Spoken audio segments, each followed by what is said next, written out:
Okay, now that you've got the interior of it cleaned the best you can with the barbecue grill cleaner and the paper towels, it's time to go ahead and reassemble it. Now the most important thing is to make sure you get your burners back in there properly and all the components, the flame tamers and the grates. And before we actually ever cook on this, you got to make sure you fire it up for 10 or 15 minutes to burn away all the excess grease and most importantly, that barbecue grill cleaner. So the first thing we'll do is put the burners back in there. One at a time. Just slips in there, slips right over the tube. Same thing for the last one. Then it comes time to my flame tamers. I'm just going to scrape them off inside the grease pan and put them back into place as well.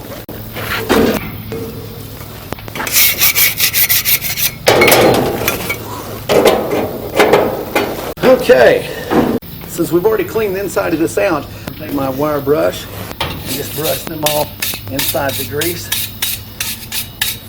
pan, and then we'll really clean them up once we fire the heat up and burn off all the excess oils, greases, and more importantly, oven cleaner. Once we've got it clean, we'll burn this thing for at least 10 minutes on high before we start cooking on it again.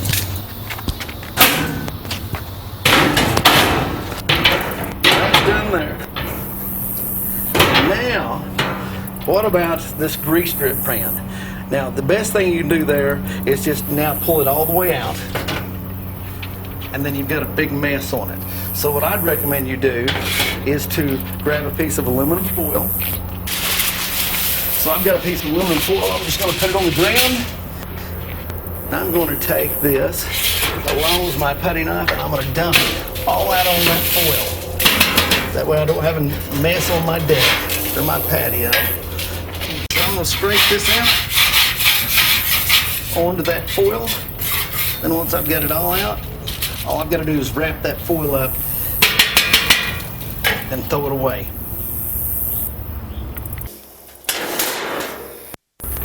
Okay, the last thing is I'm going to go ahead and spray off my grease pan with barbecue grill cleaner.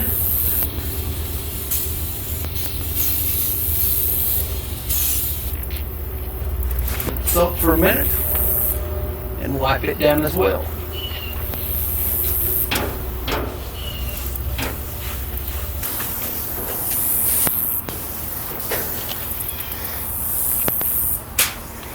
Now your grease strips are ready to go back in.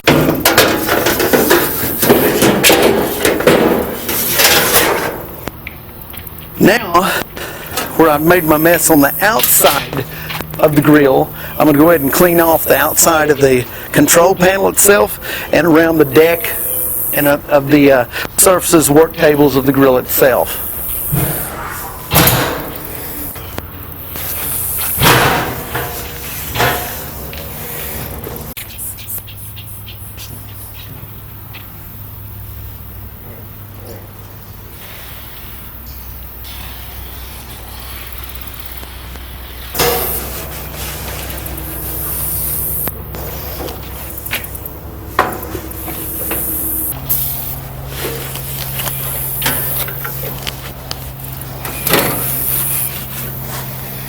Okay, now we're going to go ahead and fire the grill up and burn off all the excess oils and more importantly the barbecue grill cleaner. So push on, push your igniter, and go ahead and light all your burners. Once you've ignited all of them, shut your hood down, let it get up to a temperature of 325, 350 degrees for at least 10 minutes. And then you're ready to start cooking again. Okay, the last thing we're going to do before we burn off all the excess grease and barbecue cleaner is to replace the electronic igniter. That you just unscrew it and pull the battery, put your new battery in, and you're ready to go. Now one thing I'll tell you is that these electronic igniters, they go bad after a couple of years. They all do. So you can either replace it or you can go to the old primitive way and using the long Bic lighter to ignite your grill. They typically will fit right through the grates and light it very well that way. So that's all there is. Test it. Hear the clicking? That's telling you that it's working. A big grill like this, though, remember, it's got 3 different igniters. One of them for the left side, one for the right 2 burners, and one for the back rotisserie burner. So you got to always watch and make sure that the particular burner that you're wanting to use is igniting when it's supposed to. If it's not, turn it off, open the hood, let the gas clear out for a while, and then try igniting it again with a Bic lighter. The bottom line is that it's so important to keep your gas grill very clean in order for it to operate properly. If you ever find that you're not getting enough heat or you're getting excessive hot spots, there's a good chance that you need to clean your grill, and especially those burners. So that's it for Joe Davidson's Grill Camp.